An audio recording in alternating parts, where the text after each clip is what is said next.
ரொம்ப கடினமா உழைக்கிறேன் ஆனா ரிசல்ட் வர மாட்டேது.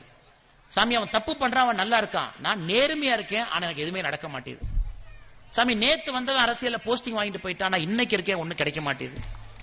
அவன் பாருங்க தப்பா பண்றான், எம்எல்ஏ எம்பியா இருக்கிறான், நான் நல்லவனா இருக்கிறேன், ஒண்ணுமே இல்லை. சோ இங்க இருக்கக்கூடிய எல்லோருக்கும் இது ஏதோ ஒரு சிந்தனை மனசுல இருக்கும்.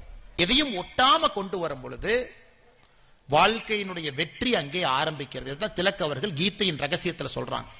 எது செஞ்சாலும் ஒட்டாம செய்யுங்க, எதிர்பார்க்காதீங்க. செஞ்ச வேலைக்கு கூலி வேணும்னு எதிர்பார்க்காதீங்க, 4 பேர் கை தட்டணும்னு எதிர்பார்க்காதீங்க. 4 இடத்துக்கு போனா நம்ம பெரிய மனிதர், சில இடத்துல நம்ம கீழே உட்கார வேண்டி வரும், சில இடத்துல மேல உட்கார வேண்டி வரும். இன்னைக்கு கீழே உட்கார்ந்து இருக்கிறவங்க நாளைக்கு மேல உட்காருவாங்க, மேல உட்கார்ந்து இருக்கிறவங்க நாளைக்கு கடைசி ரோல் உட்காருவாங்க. இப்ப மேல உட்கார்ந்து இருக்கிறவங்க ஐயோ இத்தனை பேருக்கு முன்னாடி நம்ம மேல உட்கார்ந்து இருக்கிறோம், சூப்பர், நாம தான் நடுநயமா இருக்கோம் அப்படின்னா அவர்கள் கீழே உட்கார்றதுக்கு தயாராயிட்டாங்கன்னு அர்த்தம். கீழே உட்கார்ந்து இருக்கிறவங்க ஐயோ நம்ம கீழே மட்டுமே உட்கார்ந்து இருக்கிறோமே, நாம எப்படி மேல உட்காரோம்னு நினைச்சா அவங்க எப்பவுமே கீழே தான் உட்காருவாங்க.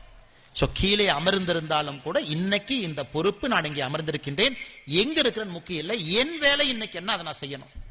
ஏன்னா உங்களுடைய கொள்கையில வைராகியத்துல நல்ல நாள்லயும் கெட்ட நாள்லயும் ஒரே மாதிரி தான் நீங்க வாழ்ந்தீங்க.